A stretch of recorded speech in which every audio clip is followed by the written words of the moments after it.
Hello my dear students, very good morning and welcome to class. So today we are going to discuss organ specific and tissue specific manifestations. Okay my dear students, in your last lecture we people have understood means of spread, है ना? I hope you people have done it very nicely. You people have also read the same from your NCERT book. Now let's see your next topic, right? That is organ specific and tissue specific manifestation. अब ये topic इतना बड़ा है ना? है बहुत ही easy. चलो, what we people have discussed in your last lecture कि भाई infectious agent मानी कि माइक्रो ऑर्गेनिज्म एक पर्सन से दूसरे पर्सन तक कैसे पहुंचते हैं, कैसे स्प्रेड होते हैं. We have clearly understood by means of air, right? By means of water, by physical contact, in the sense I am talking about at the time of sexual act, right? From yes, rabid animal. The same is your written in chart. वो आपने chart देखा होगा NCERT text book में. How it is transferred from food, from by means of air, by means of water, right? Intimate contacts, ये chart दिया गया है आपकी एनसीईआरटी बुक में. उसमें लिखा है फ्रॉम रैबिड एनिमल. अब रैबिड एनिमल्स क्या होते हैं वो आप सबको पता है, यस और no? Yes, the animals which is having rabies virus. कौन सा वायरस है बेटा ये? रेबिस वायरस जो एनिमल्स में होता है that is called as rabid animal. अगर वो एनिमल आपको काटे, if it animal bites you, तो from their mouth, right, it comes in our body. So that is what I mean by rabid animal. Yes, ये point is in your last topic. चलो, ये सब बातें तो हुई पुरानी. Now let's talk about today's lecture. Means of transport, means of spread, we people have clearly understood, है ना? चलो, तो spread हो गया, एक पर्सन से दूसरे पर्सन में घुस गया. अब इतनी बड़ी बॉडी है, जाएगा कहाँ ये microorganism? Are you getting my point? Yes और नो? से फॉर एग्जाम्पल मानो ये पर्सन ए है ना? मानो ये पर्सन बी है, ये स्प्रेड हो गया, राइट? तो इसकी तो बॉडी इतनी बड़ी है, जाएगा कहाँ? किधर जाके वो आराम फरमाने वाला है. Are you people getting my point? Yes. So that is your today's topic कि once micro organism or microbe enters in body of animal, एक बार माइक्रो ऑर्गेनिज्म एनिमल की बॉडी में घुस जाए तो फिर वो कहाँ जाएगा? कौन से टिश्यू में रहेगा, कौन सी ऑर्गन में रहेगा? क्या सारे के सारे माइक्रो ऑर्गेनिज्म सेम टिश्यू या सेम ऑर्गन में रहते हैं? Say for example, if I am talking about pneumonia, if I am talking about typhoid, if I am talking about cholera, if I am talking about AIDS, if I am talking about cold, ये सारे disease you are familiar with, इसीलिए मैंने इतने नाम दिए. Typhoid, pneumonia, TB, cholera, yes, AIDS, you know all this disease, है ना? तो ये सारे डिजीज के जो कॉजेटिव एजेंट्स है, पॉजिटिव एजेंट मानी माइक्रो ऑर्गेनिज्म जिसकी वजह से ये डिजीज होता है, तो क्या ये सारे अलग अलग डिजीज के माइक्रो ऑर्गेनिज्म एक ही टिश्यू में रहते हैं या फिर एक ही ऑर्गन में रहते हैं? नो माय डियर स्टूडेंट्स, ऐसा नहीं होता बच्चा. Are you getting my point? Yes. तो वो कौन से टिश्यू में रहता है या कौन सी ऑर्गन में रहता है, वो किस चीज पे डिपेंडेंट है, कहां से आया है, उसका एंट्री पॉइंट क्या है? If it enters through nose, if it enters through mouth, right? So that is the entry point, right? So what I am saying, my dear students, ये आपको अच्छे से समझ में आया है ना? एक बार माइक्रो ऑर्गेनिज्म एनिमल की बॉडी में आ गया तो वो कहाँ रहने वाला है? टिश्यू में, ऑर्गन में, कहाँ पे? सारे ऑर्गेनिजम्स एक ही टिश्यू में रहते हैं क्या? नहीं भाई नहीं. It depends on entry point, है ना? जो टिश्यू मैनिफेस्टेशन है वो किस चीज पे डिपेंड होता है? एंट्री पॉइंट पे डिपेंड होता है. Entry point in the sense, अब ये बहुत common example I am going to plot over here. If it enters through nose, अगर नोज से उसने एंट्री ली है तो जाहिर सी बात है, it is but obvious that it will go and leave inside lungs. हाँ या ना? नोज से उसने एंट्री ली है, तो where it will go, where it will go, it will go and live in lungs. Say for example, bacteria that is responsible for causing pneumonia, yes or no? Yes. So here organisms, simply microorganism, or you can say it as a microbe which is responsible for causing pneumonia. Am I clear? Yes or no? Microorganism, or you can say it as a microbe. इसको आप microbe भी बोल सकते हो. I hope you got the point really very well, है ना? तो pneumonia के लिए रिस्पॉन्सिबल माइक्रोब जो होता है वो कहाँ पे जाके रहता है? लंग में रहता है. सिंपल सी बात है. Now if I am talking about if it enters through mouth, अगर माउथ से वो अंदर चला है, माउथ से, तो वो कहां पे रहेगा? In the gut lining. कहां पे रहने वाला है बेटा? In the gut lining. Yes और no? Yes. Say for example, if I want to plot the example, तो जो टाइफॉइड के लिए माइक्रो ऑर्गेनिज्म होता है उसके लिए कौन रिस्पॉन्सिबल है बेटा जी? बैक्टीरिया. कौन रिस्पॉन्सिबल होता है? बैक्टीरिया रिस्पॉन्सिबल है फॉर कॉजिंग टाइफॉइड. नाम है साल्मोनेला टाइफी. जैसे आपके नेम है ना, वैसे बैक्टीरिया के भी नेम होते हैं. उनको नेम ना दिया जाए तो उनको बुरा लग जाता है ना? तो बैक्टीरिया के लिए, I mean to say typhoid के लिए जो बैक्टीरिया है वो है salmonella typhi. It lives in gut wall. Am I clear? Yes. If there are certain microorganism, there are certain microorganisms that lives in liver, liver में कौन रहता है? बोलो चलो. One which is responsible for causing jaundice. Am I clear? Jaundice disease है, right? And this is due to virus. कौन है micro organism? Virus है. I hope it is very much clear to you people. Yes और no? Okay. ये यहाँ पे आप TB भी लिख सकते हो. Yes. Salmonella typhi. You can write pneumonia, but according to our NCERT if you people are going, है ना, तो यहाँ पे you can write it as tuberculosis. Are you people getting my point? Yes. So I hope this is very much clear to you people. Tuberculosis के लिए micro organism कौन होता है? आपका bacteria. Again it is your bacteria. Am I clear? So I hope it is very much clear to you people. Done? तो entry point कौन सा है? Depending on that, these microorganisms live. अगर वो नोज से एंटर हुआ है तो it will go and live inside lung. If it is have entered through mouth, मुंह से चला है, तो it may reside gut lining. Gut lining में जा सकता है या तो फिर वो लीवर में जा सकता है, राइट? नोज से चला कौन? Bacteria causing tuberculosis. माउथ से चला कौन? Bacteria causing typhoid in gut lining. Through mouth in liver, viruses that is responsible for jaundice. Am I clear? So I hope this is very much clear to you people. That depends on entry point. Once again I am saying, कौन से organ में, कौन से tissue में रहेगा micro organism, वो किस चीज पे डिपेंडेंट है, that depends on entry point. Simple as that. Clear? Okay.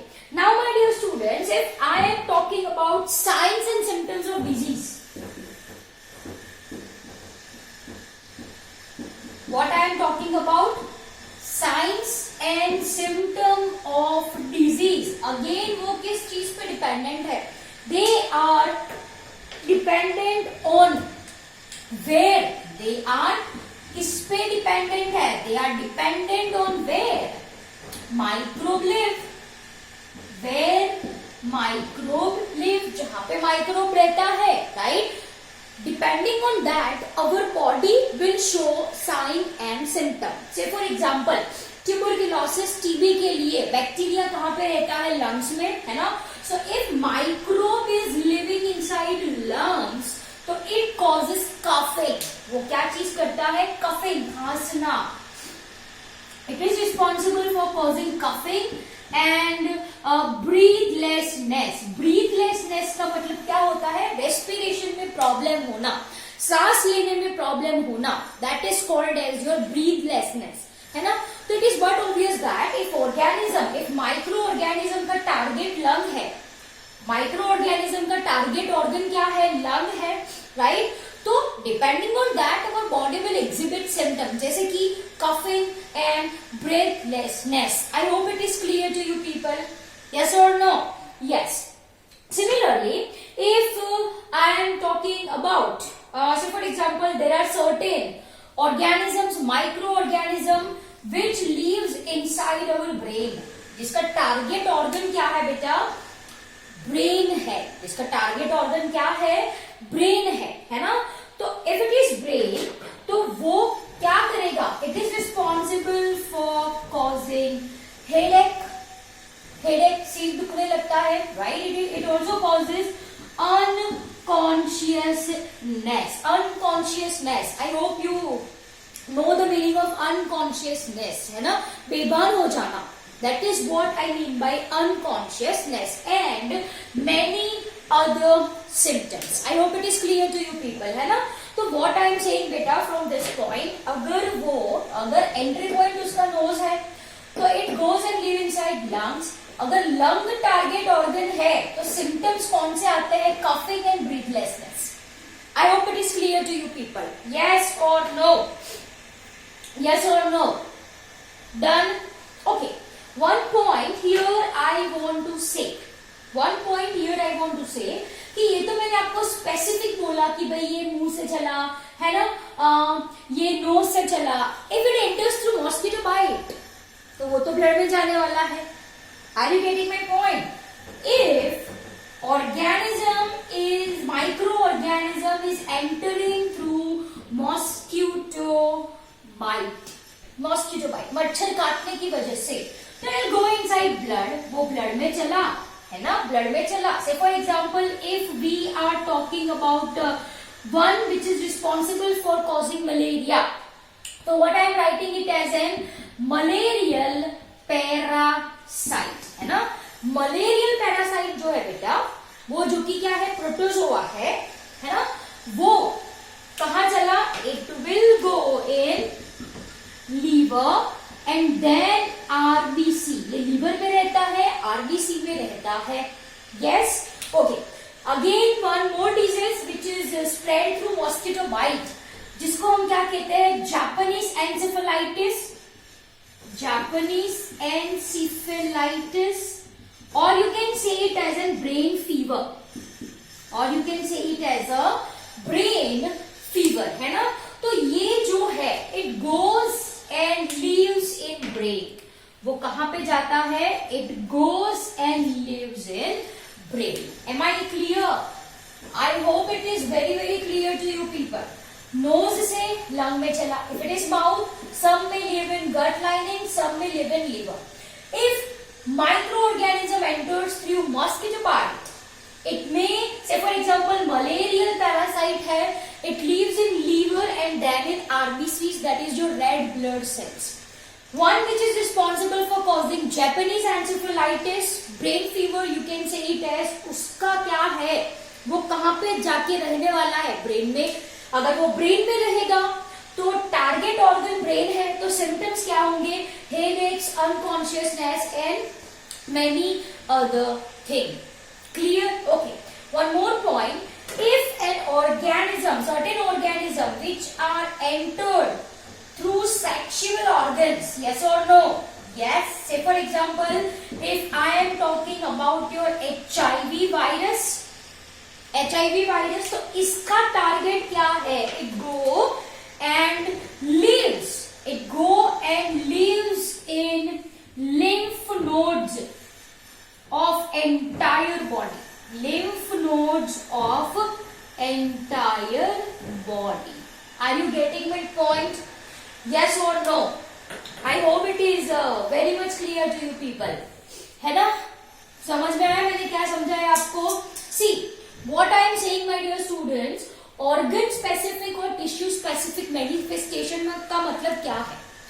Particular organism अगर किसी टिश्यू में रहता है या फिर ऑर्गन में रहता है, depending on that our body will show some symptoms. I hope it is very much clear to you people what I am trying to explain.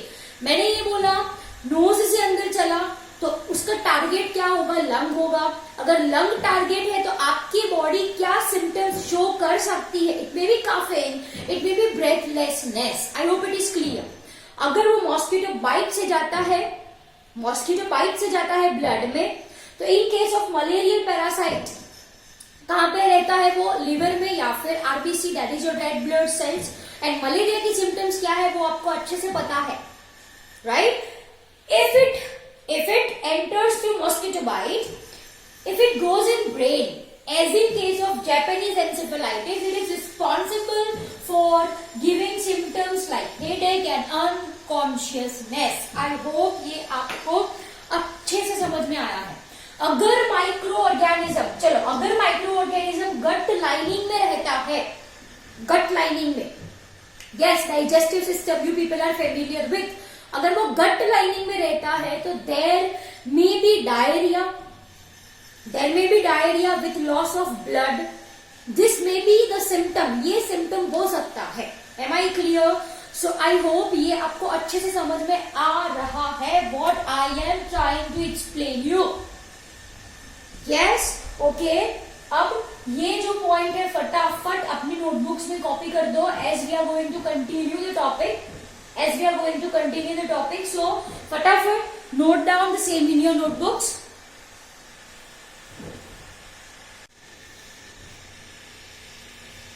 Okay, आपने लिख लिया है, right? Now we are going to continue the point.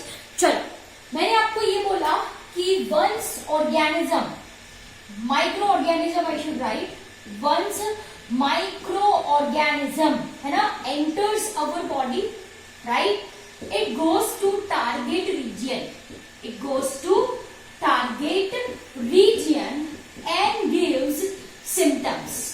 Yes or no? Yes. तो ये जो symptoms हुआ वो कैसा हुआ? This is tissue specific symptoms. Can I say or not?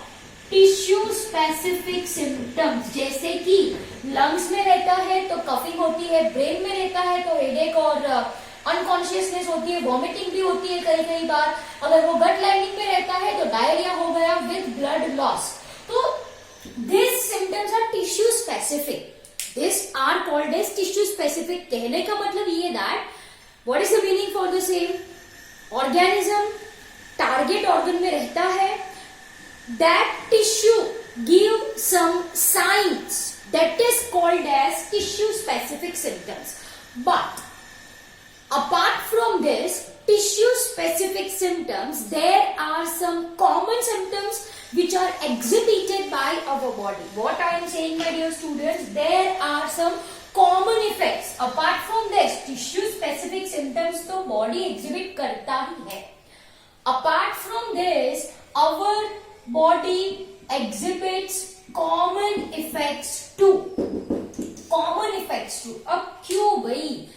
हमको पता है कि हमारी बॉडी के अंदर रहते हैं सोल्जर्स. यस और no? They are going to fight against enemy. ये तो पता है आप सबको. एनिमी कौन है हमारी बॉडी का? जो माइक्रो ऑर्गेनिज्म आया है वो. यस, तो look very carefully what I am saying. Micro organism अंदर घुसा, बॉडी के अंदर घुसा, तो आपकी जो इम्यून सिस्टम होती है, आपकी क्या होती है बेटा?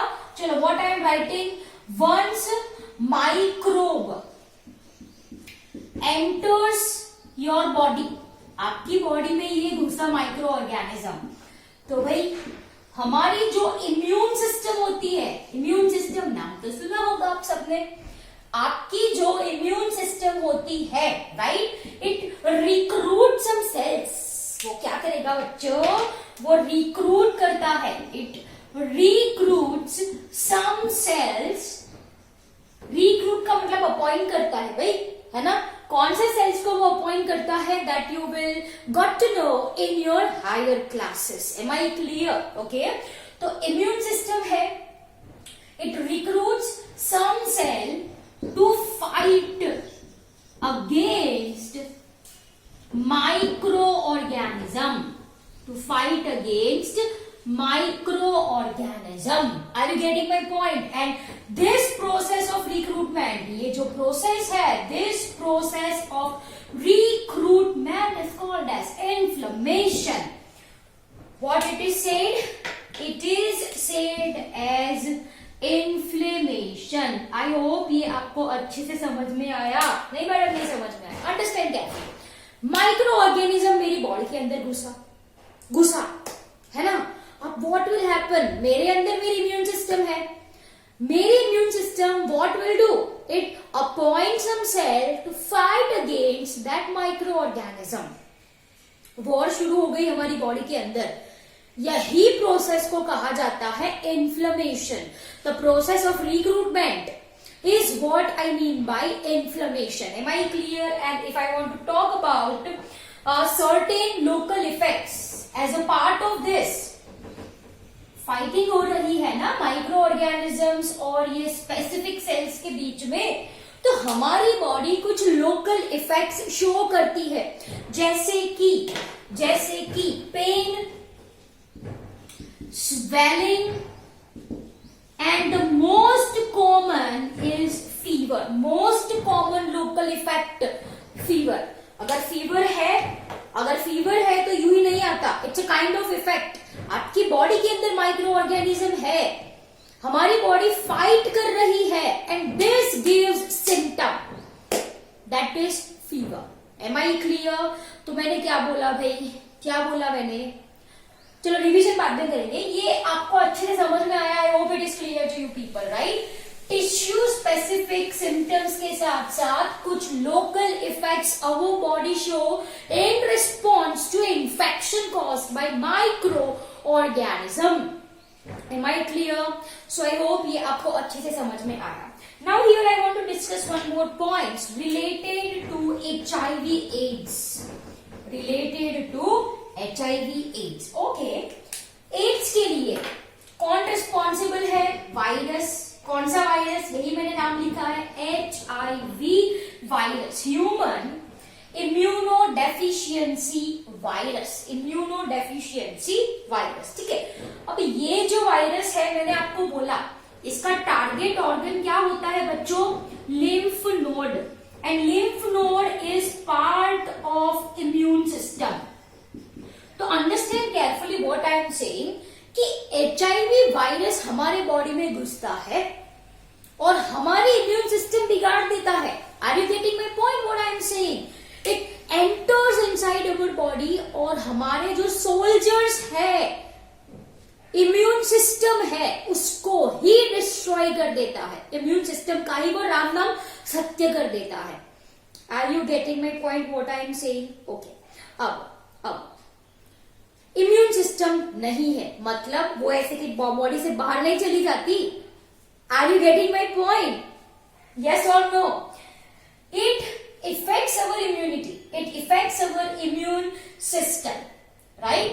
तो भाई जो छोटे छोटे इन्फेक्शन है वो बहुत बड़े बड़े हो जाते हैं. What is the reason for the same? Because we do not have sufficient immune system to fight against many other disorders, many other diseases. जैसे कि कॉमन कोल्ड है, जैसे कि क्या है मेरा, मानो कि आपको कॉमन कोल्ड हुई है, राइट? तो this simple infection can leads to pneumonia.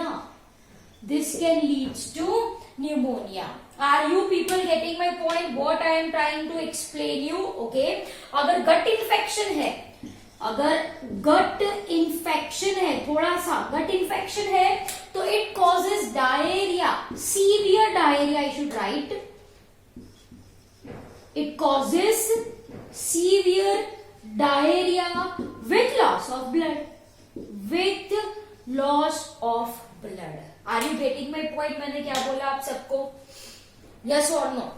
जो HIV वायरस है बेटा, वो इम्यून सेल्स को ही डिस्ट्रॉय कर देता है. अगर इम्यून सेल्स नहीं है तो कोई भी एरा गेरा माइक्रो ऑर्गेनिज्म हमारे बॉडी के अंदर आएगा और बड़े आराम से हमारी बॉडी के अंदर रहेगा. Are you getting my point? Simple सा कोल्ड है, इम्यून सिस्टम नहीं है ये वायरस के अगेंस्ट फाइट करने के लिए, तो this virus can cause pneumonia. Are you getting my point? I hope ये आपको अच्छे से समझ में आ रहा है, राइट? तो my dear student, what I am saying is that okay, this revision we will do in last few minutes. One point here I want to say कि severity of symptoms or severity of disease,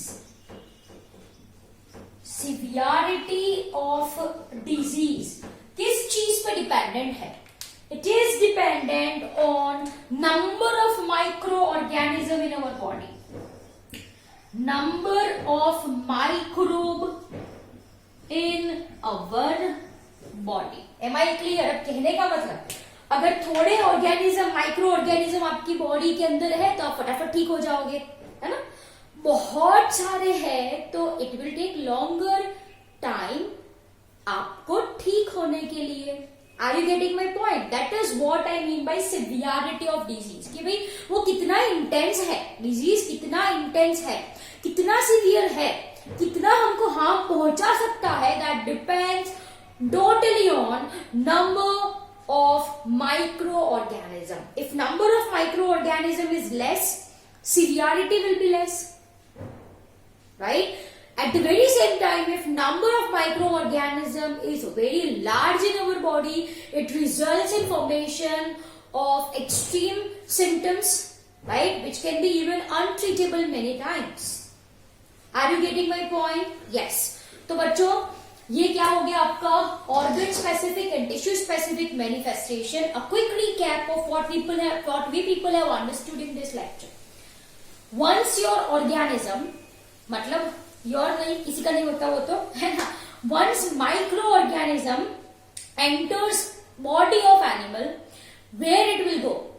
in particular tissue, in particular organ. Yes, that depends on entry point. If it enters through nose, its target organ will be lungs.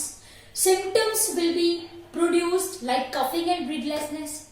If it enters through mouth, it may leave in gut wall or it may go to liver.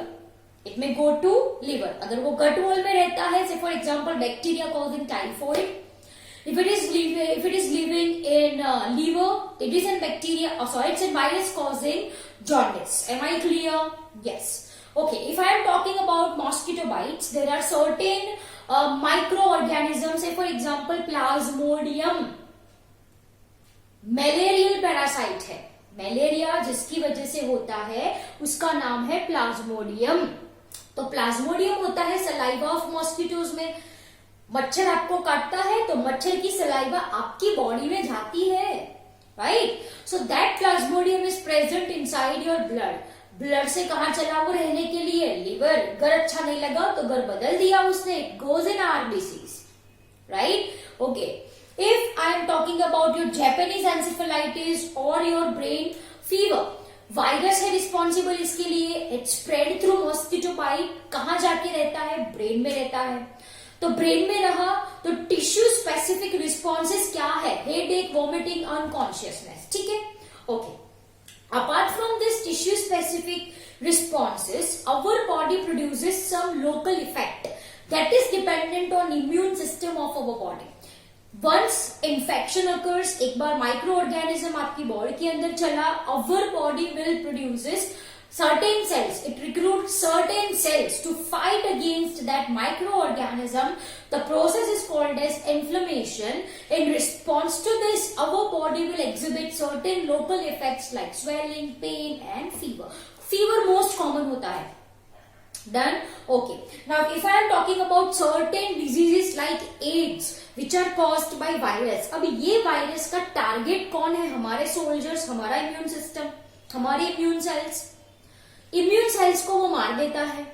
तो कोई भी और micro organism can enter our body and lead our body to worst situation. Are you getting my point? What I am saying? हमारे पास हमारी immune system नहीं है, मतलब हमारा इम्यून सेल्स नहीं है, we do not have our immune cells. तो who is going to fight against other micro organism? HIV virus तो है ही है हमारी बॉडी के अंदर, लेकिन वो क्या किया, इम्यून सिस्टम को खत्म कर दिया, इम्यून सेल्स को मार दिया. It kills our immune cells. There is no soldiers in our body to fight minor disease causing organism. जैसे कि कॉमन कोल्ड तो बहुत ही कॉमन है ना, इसी वजह से उसको कॉमन कोल्ड बोला है. लेकिन अगर एड्स पेशेंट को कॉमन कोल्ड होती है, एड्स पेशेंट के पास इम्यून सेल्स नहीं है, तो this common cold can lead to severe disease like pneumonia. I hope it is clear to you people. And lastly people have understood that कि भाई severity है disease की वो किस चीज पे डिपेंडेंट है. तो वो डिपेंडेंट होती है number of micro organism. More the number, more severe is the disease, less the number of microorganism in our body, less severe is the disease, right? So dear students, this is all about your organ specific and tissue specific manifestation. I hope it is very very clear to you people. Note down the same in your notebook and read NCERT line to line. Okay, bye everyone.